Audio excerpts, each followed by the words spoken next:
Fala galera, beleza? Então vamos iniciando aqui nossa aula de hoje para falar um pouco sobre relações trigonométricas no triângulo. Então agora vocês já viram uma questão de proporcionalidade, aquela questão de semelhança que existe entre dois objetos, entre dois polígonos, e a gente vai usar essa relação para desenvolver trigonometria. Lembrando o seguinte, trigonometria é o estudo de lados e ângulos. A gente já viu a questão de semelhança de polígonos, que é aquela questão da relação que existe entre dois polígonos, no qual eles só são semelhantes quando seus ângulos internos e seus lados são congruentes, beleza? Então vamos lá. Vamos começar aqui identificando o lado dos os lados do triângulo retângulo. O que acontece? O triângulo retângulo, como é uma figura especial para o nosso estudo de trigonometria, ele tem algumas identificações de lados que ajudam a gente a resolver situações e a falar sobre ele mais fácil. Então vamos começar aqui. Primeiro, vamos imaginar que eu tenho um triângulo retângulo. Lembrando que triângulo retângulo é esse triângulo que possui um ângulo interno de 90 graus, certo? Então todo triângulo que possui um ângulo interno de 90 graus, ou esse quadradinho aqui, ou então um arcozinho aqui com um ângulo de 90 marcado nele, ele é um triângulo retângulo. Aqui a gente vai ter um ângulo alfa, certo? Esse ângulo alfa é importante para o nosso estudo, a gente precisa conseguir identificar qual é o ângulo alfa que está sendo estabelecido aqui nesse triângulo, tá? Ou para poder determinar o outro, ou então para estudar em cima dele mesmo. E a gente precisa, com base nesse ângulo alfa, a gente vai determinar quem são os lados do triângulo. Primeira coisa, todo triângulo retângulo ele vai possuir um lado que é conhecido como hipotenusa. A hipotenusa é o maior lado do triângulo retângulo. Se você não conseguir identificar ele de cara, procure o ângulo de 90 graus que ele tem que estar evidenciado. Se você encontrou um ângulo de 90 graus, a hipotenusa vai ter que estar automaticamente de frente com esse ângulo de 90. Então, por exemplo, ó, aqui eu tenho um ângulo de 90, minha hipotenusa é exatamente oposta a esse ângulo de 90 graus. Belezinha? Agora, identifiquei a hipotenusa. Existem outros dois lados no triângulo retângulo. Esses dois lados são os lados que compõem esse ângulo de 90 graus, certo? Um desses vai ser o cateto oposto e o cateto adjacente. Lembrando o seguinte, a relação de cateto oposto e cateto adjacente é referente ao ângulo alfa. Por isso que ele é importante para que a gente consiga determinar os lados. Então, por exemplo, se eu tenho aqui o ângulo alfa, certo? O lado que ficar imediatamente de frente com ele, quando você puxa uma seta, vai ser o que eu vou chamar de cateto oposto ao ângulo alfa. Então, por exemplo, aqui, no caso, minha hipotenusa é o lado A, meu cateto oposto vai ser o lado B. Ele vai ser cateto oposto ao ângulo alfa. E o lado que compõe o ângulo alfa, junto com a hipotenusa, vai ser o que eu chamo de cateto adjacente ao ângulo alfa. No caso aqui, então, o nosso triângulo retângulo, A é a hipotenusa, B é o cateto oposto e C é o cateto adjacente.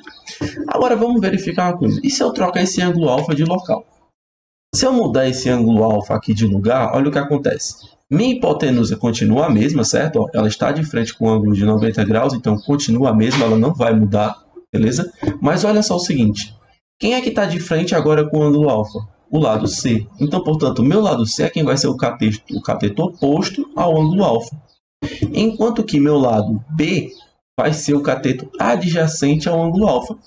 Então, o que acontece? A mudança da posição desse ângulo alfa, o ângulo a qual você está estudando, que você está fazendo observação, conforme ele muda, muda também a nomenclatura dos catetos. Então, se o meu ângulo está aqui embaixo, meu cateto oposto é esse aqui e meu cateto adjacente é esse. Se meu ângulo está aqui em cima, meu cateto oposto a ele vai ser esse daqui agora e meu cateto adjacente vai ser esse. Belezinha? A ideia é você sempre prestar atenção na questão dos ângulos. Aí você, pô, já colocou o nome aí nos triângulos, já está começando a ficar difícil. Mas calma, calma. Isso aí é só para a gente trabalhar com a questão da nomenclatura. Daqui a pouco você pega a ideia de que cateto oposto é sempre o cateto que está de frente com o ângulo. Se você entender o que é cateto oposto, o outro só pode ser adjacente. Beleza? Fica até mais fácil você analisar. Hipotenusa, o maior lado. Cateto oposto que está de frente com o ângulo. Então, o outro só pode ser cateto adjacente. Assim fica mais fácil de você conseguir memorizar. Aí vamos lá. Agora a gente vai começar a estudar essa relação, certo? De semelhança que existem entre triângulos. Como eu já tinha visto com vocês a questão de proporcionalidade entre polígonos, para que dois polígonos sejam semelhantes, eles precisam possuir não só os ângulos internos congruentes, mas os lados também congruentes. Então, por exemplo, vou pegar esse primeiro triângulo e vou diminuir ele, formando um triângulo que é semelhante ao primeiro, mas que possui lados congruentes a esse e os ângulos internos iguais, certo? Então, o que acontece? Os ângulos internos aqui permanecem os mesmos, mas os lados são apenas congruentes, porque possuem medidas diferentes desse daqui, beleza? O que a gente vai fazer com esse triângulo? Eu vou conseguir montar relações de proporcionalidade entre esses dois, beleza? Esse ângulo alfa aqui, ele vai permanecer igual para os dois. Então, o que acontece? Algumas relações eu consigo montar com facilidade.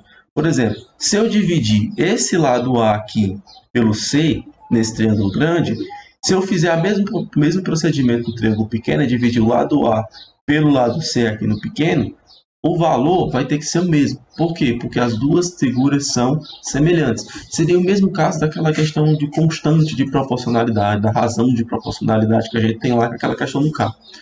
Se eu divido dois lados desse primeiro triângulo aqui, e depois venho e pego os lados equivalentes nesse segundo triângulo e divido também, o que acontece?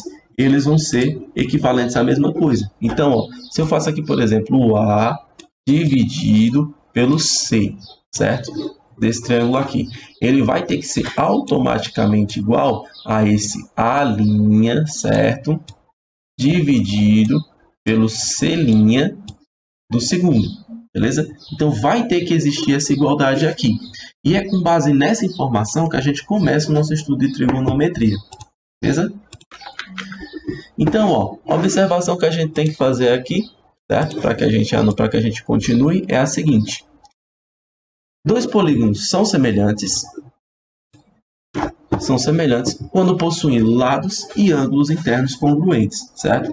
É uma necessidade e é suficiente para que dois polígonos sejam semelhantes, que eles possuam isso. Os ângulos internos são congruentes, ou seja, são iguais, e os lados são congruentes, beleza? Se acontecer esses dois fatos, então eles vão ser semelhantes. E o fato deles serem semelhantes é o que permite a gente continuar com o nosso estudo. Então vamos lá. Então eu posso montar essas relações aqui de proporcionalidade, como mostrei para vocês. Aqui, ó, por exemplo, A sobre B é igual a A' sobre B', né?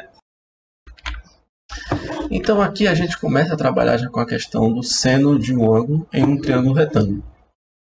É a relação formada pela razão entre o cateto oposto e a hipotenusa. Então, no caso, gente, como eu estava dizendo, se você tem dois triângulos que eles são basicamente semelhantes, eles possuem tanto os ângulos internos iguais, quanto possuem os lados congruentes. O que vai acontecer então? Se existe esse fator, se você tem essa questão dessa congruência, então se eu pegar toda vez o cateto oposto de um triângulo que possui um ângulo alfa e dividir pela sua hipotenusa, o valor vai ser o mesmo. Ou seja, eu vou poder relacionar a esse ângulo aqui, esse valor, essa razão que eu vou chamar de seno de um ângulo, beleza? Então esse seno nada mais é que a razão de dois lados. Dá para mim fazer isso usando o círculo trigonométrico, beleza? Mas aí, o que é que eu vou fazer? Eu vou simplesmente montar a razão e dizer o seguinte, ó, que o seno do ângulo alfa vai ser o cateto oposto sobre a hipotenusa dele. Vamos para uma ilustraçãozinha aqui. Todo ângulo que você puder imaginar, do zero até chegar ao 90, ele vai possuir um determinado valor de seno, cosseno e tangente, certo? Só no caso do 90, porque ele não possui tangente, mas vamos pular essa parte. O que acontece? Você está trabalhando, no caso, com o seno de 30 graus, você tem que saber que ele vai ser igual a 1 sobre 2. 30 graus é um ângulo que aparece muito, assim como o ângulo de 45 e de 60, mas na frente eu vou estar falando sobre eles. Podemos determinar o valor de x sabendo apenas um lado do ângulo. Então o que acontece? A trigonometria ela permite que eu faça o seguinte, eu posso determinar o seno, cosseno e a tangente desse ângulo. E com base nessas informações de seno, cosseno e tangente desse ângulo aqui, o que eu posso fazer? Eu posso simplesmente determinar valores, lados, que são desconhecidos para mim no triângulo retângulo, possuindo apenas a informação de um deles. Então, por exemplo, se eu sei que o seno de 30 é 1 sobre 2, eu posso dizer o seguinte, que o seno desse ângulo alfa aqui vai ser o cateto oposto x sobre a hipotenusa, que é 10. No caso, O ângulo alfa é 30 e o seno de 30 é 1 sobre 2. Então, eu posso dizer que aqui vai ser 1 sobre 2 igual a x sobre 10. Portanto, o que é que eu posso dizer? Que 2x vai ser igual a 10, fazendo aquela multiplicação cruzada. E aí eu vou ter o quê? Ó? X vai ser igual a 10 sobre 2. Beleza? Então, eu posso dizer então, que esse lado aqui, x, vai ser 10 sobre 2, que é o equivalente a 5. Ou seja, quando essa hipotenusa ali mede 10, esse cateto oposto vai medir 5. E aí, o que é que a gente vai fazer? Com base nessa mesma informação, nesse mesmo tipo de raciocínio, a gente chega à conclusão do cosseno também do ângulo. E o que é que seria o cosseno? Seria o cateto adjacente, né, dividido pela hipotenusa. Seria o cateto adjacente dividido pela sua hipotenusa. E aí, o que é que eu vou fazer? Eu vou dividir o valor desse cateto adjacente CA pela hipotenusa H. Então, o que é que vai acontecer? Cateto adjacente CA dividido pela hipotenusa H. E eu vou fazer o seguinte. Eu vou continuar esse quando eu faço essa divisão, eu relaciono ao ângulo alfa aqui essa razão. Então, como são todos os triângulos retângulos que possuem esse ângulo alfa são semelhantes, essa razão vai ser igual para todos. Portanto, eu posso dizer que esse cosseno do ângulo alfa vai ser igual a CA sobre H em todos os ângulos, em todos os triângulos retângulos. No caso da tangente de um ângulo, a um triângulo retângulo, essa daí já vai ser o quê? O cateto oposto pelo cateto adjacente. Ou seja, tangente de alfa é cateto oposto sobre cateto adjacente. Portanto, o que é que eu posso fazer aqui? Eu posso montar isso aqui como sendo o seguinte. Diz a relacionar a esse ângulo alfa, que vai ser, se ele está em um triângulo qualquer, ele vai ser semelhante a todos os triângulos, certo? E eu vou relacionar esse ângulo alfa, todos os triângulos, vou relacionar esse ângulo alfa, essa medida do cateto oposto sobre o cateto adjacente. E isso aí vai ser válido para todo o triângulo retângulo que você tiver notícia com esse ângulo alfa sendo um dos seus ângulos internos. O que é que eu vou fazer então? Vamos para a ilustração aqui 2. Aqui a gente vai procurar os valores de x e de y nesse triângulo aqui, certo? E ele vai dizer para mim o seguinte, usando para isso a relação cosseno e tangente. O cosseno desse ângulo de 60 graus, eu vou dizer que ele vai ser igual a 1 sobre 2, enquanto que sua tangente vai ser raiz de 3. Eu vou dizer para você como é que a gente encontra esses valores de seno e cosseno desses ângulos aí que eu falei, 60, 30 e 45 mais fácil. Mas por hora vamos concentrar aqui. O que é que a gente pode fazer? Eu vou determinar primeiro o seguinte. Eu tenho aqui dois ângulos, certo?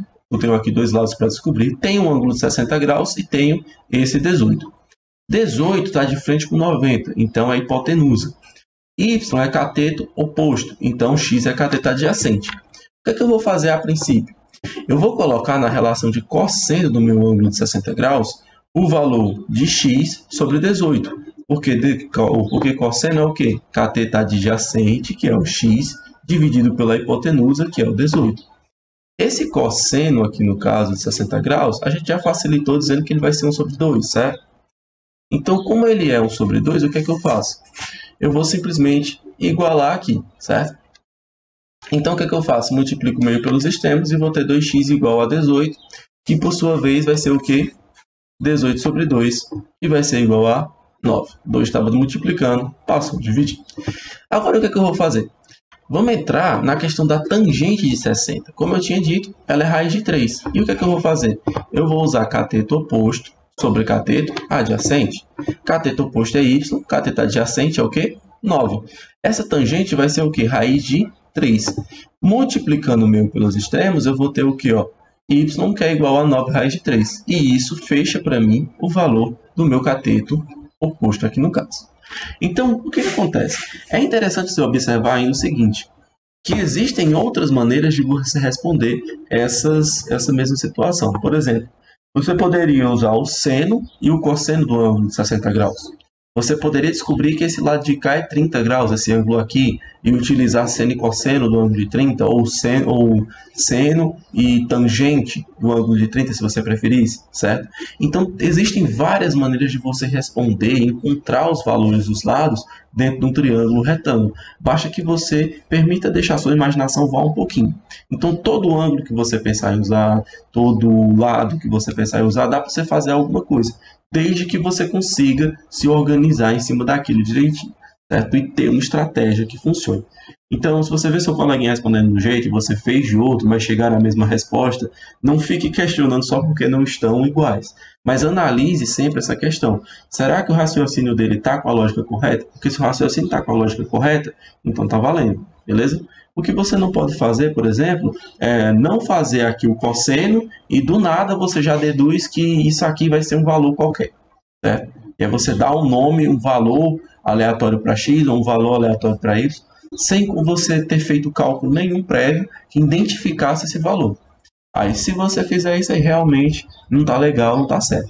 Mas, se você usar um método lógico, trigonométrico, para encontrar o valor de x e de y, de x ou de y primeiro, está valendo. Pode ser seno, pode ser cosseno, pode ser tangente, vai depender apenas da sua estratégia.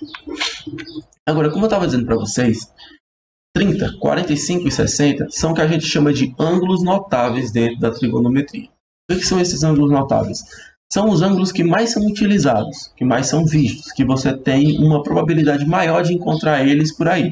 E o que acontece com esses ângulos notáveis? Eles possuem valores de seno, cosseno e tangente que são determinados por uma tabela específica. Tá entendendo? E como é que funciona essa tabela específica, gente? Essa tabela já é pré-determinada contendo esses 9 valores, onde você vai ter o ângulo de 30 graus apresentando o valor do seno, do cosseno e da tangente dele. O de 45, seno, cosseno e a tangente dele. O de 60, o seno, cosseno e a tangente desse ângulo. E existem várias maneiras de você formar essa tabela e algumas delas são relacionadas com algumas musiquinhas. Eu não vou cantar musiquinha no vídeo, mas eu vou citar a letra aqui para poder você conseguir relacionar depois. Não tem aquela música como Jingle Bell, de Natal? Beleza, a gente vai utilizar aquela mesma música numa paródiazinha para tentar montar essa tabela. Então, ó, como é que funciona? 1, 2, 3. 3, 2, 1.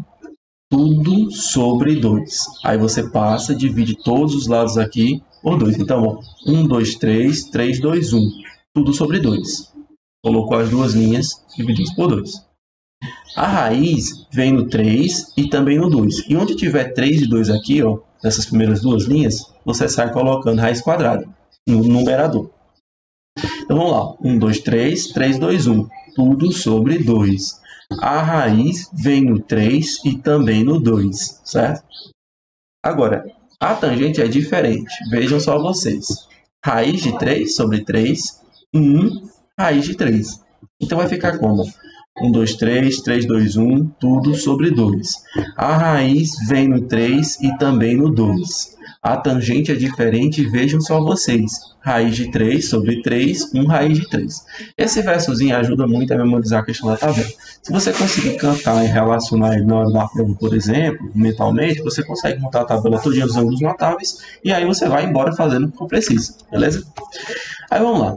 A atividade de hoje, gente, é responder apenas uma questão relacionada à trigonometria. E aí eu peço que vocês tentem responder ela utilizando tanto a tabela dos ângulos notáveis quanto os conceitos de seno, cosseno e tangente que a gente já viu. Tem várias maneiras de fazer, eu vou fazer uma aqui nesse vídeo, tá? Então anota aí o nome do professor, disciplina, sala, escola, o ano, a data bonitinho, né? E deixa tudo legalzinho aí para você tirar a foto e mandar lá no sala de aula. O que vai acontecer, ó? Um painel possui formato de triângulo retângulo. O lado que fica oposto ao ângulo reto possui medida de 25 centímetros. E um dos seus ângulos internos mede 45. Podemos determinar que a soma das medidas de todos os lados desse triângulo é. Então, o que acontece? O lado que fica oposto ao ângulo reto possui 25 centímetros. Então, esse lado aqui é o que a gente vai chamar de hipotenusa. Enquanto que os outros dois ângulos que estão dentro do ângulo do triângulo retângulo são de 45 graus. E por que eu digo os dois? Porque a soma dos ângulos internos de um triângulo qualquer é sempre 180.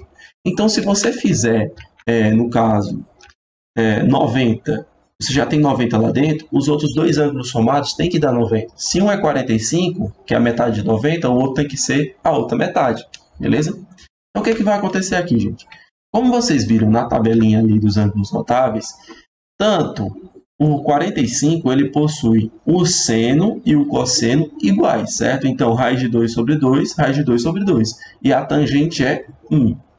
Então, o que é que vai acontecer? É interessante você analisar isso, porque como vai ter os dois ângulos, como os dois ângulos internos dele, fora 90 graus, medem a mesma coisa, se você divide cateto oposto sobre cateto adjacente, como os dois são iguais, a resposta vai ser 1, que é, no caso, a tangente. Mas é um pensamento que está voando. Mas então, o importante é isso aqui, ó. O seno e o cosseno vão ser a mesma coisa, vão ser raiz de 2 sobre 2. Então, o que é que vai acontecer, galera? Na hora que eu colocar aqui seno de 45, ele vai ter que ser igual ao cosseno de 45. Que, por sua vez, vai ser o quê? Um cateto, ou cateto oposto, ou cateto adjacente, dividido por 25. Então, vamos lá. Quem é o seno e o cosseno de 45? Raiz de 2 sobre 2. Fazendo a multiplicação aqui meio pelos extremos, o que é que eu vou ter? 2x igual a 25 raiz de 2. 2 está multiplicando, passa dividindo. Então, vai ficar 25 raiz de 2 sobre 2. Belezinha? No caso, como isso aqui é o valor de x, ou do cateto oposto ou do cateto adjacente, então a gente pode dizer que os dois lados, não importa, tanto o cateto oposto quanto o cateto adjacente, medem a mesma coisa. Porque tanto para o seno quanto para o cosseno, o valor desse numerador aqui vai ser o mesmo. Então, os dois catetos têm o mesmo valor. Nesse caso aí, como ele pediu a soma de todos os lados, então eu posso dizer o seguinte, ó, que 25 raiz de 2 sobre 2 mais 25 raiz de 2 sobre 2 mais 25 vai ser a soma dos três lados. Somando isso aqui, o que é que eu vou ter? Eu vou ter 50 raiz de 2 sobre 2 e dividido por 2 vai dar 25 raiz de 2, fazendo a soma dessas duas frações, tá? Beleza? Tá certo, galera? Então, o que acontece? Somando essas duas frações aqui, você vai ter 50 raiz de 2 sobre 2. Aí, como 50 dividido por 2 é 25, vai ficar 25 raiz de 2, mais 25. O que é que vai acontecer, então, aqui? Ó? Vou colocar o 25 em evidência, certo? E vai ficar 25 vezes raiz de 2 mais 1. Então, no caso, isso aqui é a soma de todos os lados desse triângulo. Belezinha? Então, galera, por hoje foi isso, certo? Eu espero que tenha ficado entendido esse conceito de trigonometria, que é a relação entre ângulos e lados. E quando você tem um triângulo retângulo, você pode relacionar o ângulo dele interno com os valores de seno, cosseno e tangente, devido a aquele ângulo interno aparece nesse triângulo retângulo e aparece em outro triângulo retângulo, eles vão acabar sendo semelhantes, beleza? Pela questão de semelhança de polígonos. E o que é que vai acontecer? Você vai ter o seno, que é, no caso, o nosso cateto oposto sobre a hipotenusa, o cosseno, que é o cateto adjacente sobre a hipotenusa, e a tangente, que é o cateto oposto sobre o cateto adjacente. Formando essas três relaçõezinhas trigonométricas, a gente já consegue responder a maior parte das questões, certo? E também relacionar com muita coisa por aí para continuar os estudos. Belezinha? Espero que tenham entendido também a questão da musiquinha para os ângulos notáveis, certo? É aquela questão do 1, 2, 3, 3, 2, 1, tudo sobre 2.